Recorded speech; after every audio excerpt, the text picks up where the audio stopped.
وسلم ساری دنیا کے لیے رحمت ہے اور رحمت للعالمین بنا کر اللہ کے نبی صلی اللہ علیہ وسلم کو بھیجا گیا ہے، اور ساری دنیا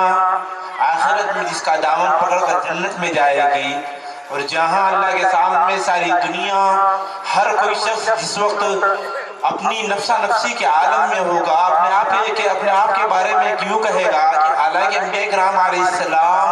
بھی اپنے آپ کے بارے میں یوں کہیں گے، حضرت ابراہیم علیہ السلام بھی یوں کہیں گے کہ یا ربی نفسی یا ربی نفسی۔ اس وقت اللہ کے نبی صلی اللہ علیہ وسلم جو ساری دنیا کے لیے رحمت للعالمین بن کر آئے ہیں، وہ اللہ کے نبی صلی اللہ علیہ وسلم آخرت میں یوں کہیں گے کہ یا ربی امتی یا ربی امتی۔ میں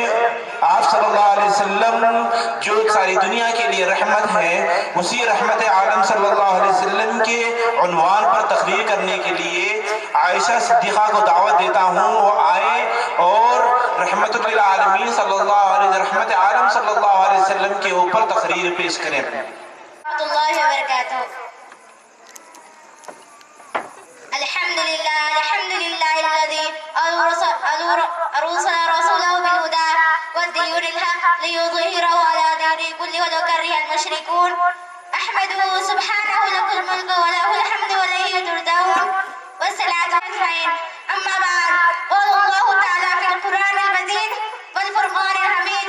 اعوذ بالله من الشيطان الرجيم بسم الله الرحمن الرحيم وما ارسلناك الا رحمة للعالمين صدق اللہ العظیم۔ محترم میری پیاری ماں بہنوں اور دوستوں، دنیا والا بولتا ہے تاکہ آپ کی آواز پر لبیک کہے اور دامن اسلام سے وابستہ ہو جائے، لیکن وہ احسان شناسی کے بجائے احسان فراموش کر کرتا ہے۔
رسول اللہ صلی اللہ علیہ وسلم قبضات نظری میں آسانے کے بعد ایک جانی دشمن کو معاف کر دیتے ہیں اور فرماتے ہیں اے شخص ذات تیرے لیے معافی ہے،